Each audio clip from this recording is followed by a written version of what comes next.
অনেকেই পোস্ট করছেন শাপলার বিলে শাপলা নেই এবং খুব ভোরে উঠে গিয়েও সিরিয়াল পাচ্ছেন না এবং খুব ভোগান্তির শিকার হচ্ছেন। আবার কেউ কেউ অনেক বেশি মানুষ থাকায় প্রকৃতিটাকে সেইভাবে এনজয় করতে পারছেন না। প্রকৃতিটাকে উপভোগ করতে হয় এবং করার জন্য আপনি নতুন একটা প্লেসে চলে আসতে পারেন, যেটা গাজীপুরে অবস্থিত। আমি বলে দিচ্ছি, আমিও গিয়েছিলাম রিসেন্টলি। প্ল্যান ছিল খুব ভোরে ওঠার, যদিও একটু লেট হয়ে গিয়েছে এবং 6টার পরপরই বের হয়ে গিয়েছি আমরা, কিন্তু ওই দিন খুব সকাল সকাল রোদ উঠে গিয়েছে। যে রাস্তাটা, সেই রাস্তাটাও খুবই গ্রামীণ পরিবেশ এবং সুন্দর। আপনারা প্রত্যেকটা জায়গায় উপভোগ করবেন। গাজীপুরের ওই রাস্তাটা পুরোটাই বিল আর নদীতে ভরা।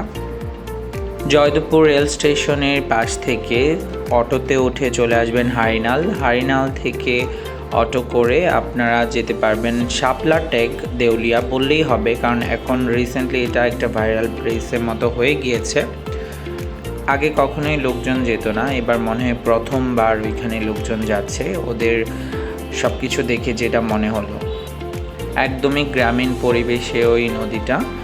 অটোতে ভাড়া রাখবে 20 থেকে 30 টাকা, রিয়েল ভাড়া 20 টাকা, কিন্তু ভাইরাল হওয়াতে একটু বাড়তে পারে।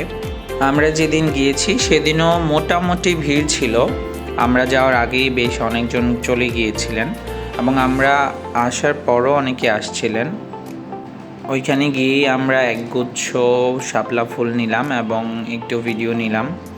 শাপলা ফুল আপনি 10 টাকার তোড়া পাবেন এবং 20 টাকার তোড়াও পাবেন সেখানে। বিলটা অনেক সুন্দর, একদমই গ্রামীণ পরিবেশ আশেপাশে। ওদের নৌকার সংখ্যা খুব কম এবং খুবই ছোট ছোট নৌকা, তো একটা নৌকায় 2 জন ওঠার চেষ্টা করবেন। তেমন বেশি মানুষ না হয় ওরা সিরিয়ালে বিষয়টা মেনটেন করতে পারছিল না।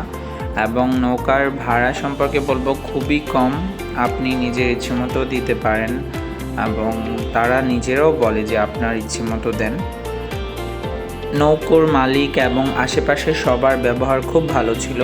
খুব সেফ ফিল করেছি, কারণ আমরা ব্যাগ, মানি ব্যাগ, জুতা সব কিছু এখানে রেখে গিয়েছিলাম এবং একটু ঘোরাঘুরি করে আমরা চলে আসলাম। এবং আর কি করলাম সেটা থাকবে অন্য একটা ভিডিওতে।